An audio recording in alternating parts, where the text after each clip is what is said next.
morning, ma'am. My name is Charity Ariamba from the Group 4, and today we're going to discuss about the modifiers of human acts. So, what is modifiers of human acts? So, modifiers of human acts are the factors that can affect a person, actions, and accountability. So, ang modifiers of human act daw is mo ni sila ang makaapekto sa mga gipanghimo sa mga tao or sa ilang mga actions. So, they have the responsibility to take their actions. So, naa sila yung mga responsibilidad nga kung unsa tong gipanghimo nilang mga actions. So, we have the 10 parts of the modifiers of human act. So, first is the passion. Passion is strong emotions like anger, love, or fear that can cloud judgment. So, passion kuno is a strong feeling or excitement either for something or about doing something. So, if you did something and you are gaining a lot of emotions like you're in love or being angry, so that is a passion. So, it's not all about the particular person, but it's also you have an emotions from that particular things also. So, our next modifiers of human acts is fear. Fear is an intense feeling of apprehension that can compel someone to act against their will. So, fear is, as a human being, it describes our emotional reaction to something that seems dangerous. So if we feel like we are endangered, so we can feel the fear or we are scared from that person or from that place or from that things. So that is fear. Violence, a physical force exerted on someone to make them do something against their will. So violence is any act that involves force and result a physical injury.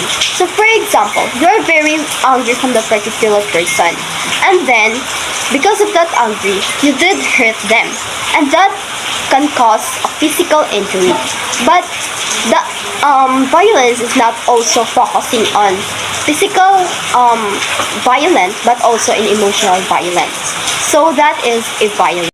So habit is a repeated action that becomes almost automatic, influencing behavior without conscious thought. So, a habit is a thing that we really love to do in our particular context. So, for example, I love to read the books every morning. So, I did it involuntarily. Not other people forcing me to do that, but in my own, I really love to do that. So, that's why I did it every morning. So, that is a repeated action. So, that is my habit, and that is one of the example of a habit. Punishment. The infliction of some kind of a pain or loss upon a person for a misended. Punishment means a consequences for an action that is intended to discourage that action from happening again. It can be used to enforce rules or laws or to teach a lesson. These are the example of punishment. School punishment. A child who breaks a school rule might receive detention, suspension, or expulsion. Legal punishment. A person who commit a crime may be sentenced to jail time, fines, or community service. Reward refers to the positive consequence or benefit received as a result or performing a morally good action. Rewards is something positive given to someone for doing something good or achieving something. It is a way to encourage desirable behavior or motivate someone to work hard. Example of reward. Prizes. Winning a contest, lottery, or game can bring a prizes. Gift.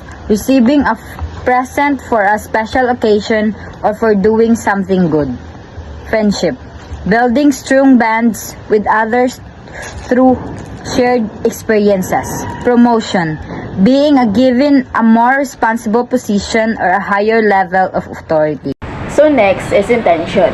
When we say intention, kanang tuyo bitaw ng atong buhaton, like the purpose of or motive behind a person's action. So example sa intention is to love someone unconditionally. So inanha bitaw like kanang ginalab na to ang someone through our intention nga kanang higugmaon ako siya kay ako ning tuluyuan. So next is circumstances.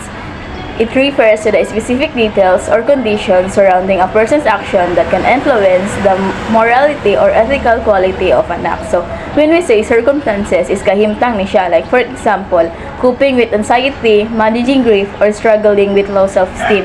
So, diri mo rin ka ng kahimtang dito na to nga ginakuan na to ang anxiety, gina-face na to ang anxiety, ang kanang mag-struggle ta sa kanang naatay low self-esteem.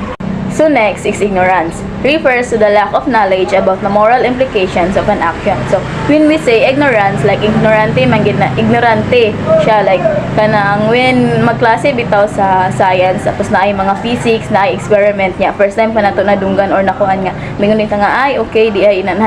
Tapos isa ka example is when we travel another country niya, makakita tag kanang bago sa itong pananaw bitaw nga wala sa atong ano, mingon nita nga ay di ay inanhi day sa ilaha, hala kaon inanha bitaw. So mao na siya ang example sa ignorance. So last is consequences, are the effect or outcomes that result from a person's action, whether positive or negative, impacting themselves, others, or the environment.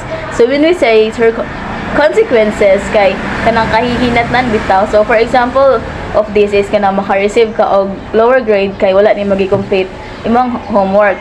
So mao ni ang consequences kay sa panahon nga gitagaan mo og kanang time bitaw nga mag-answer or inyuhan ang humanan, wala ninyo gihuman.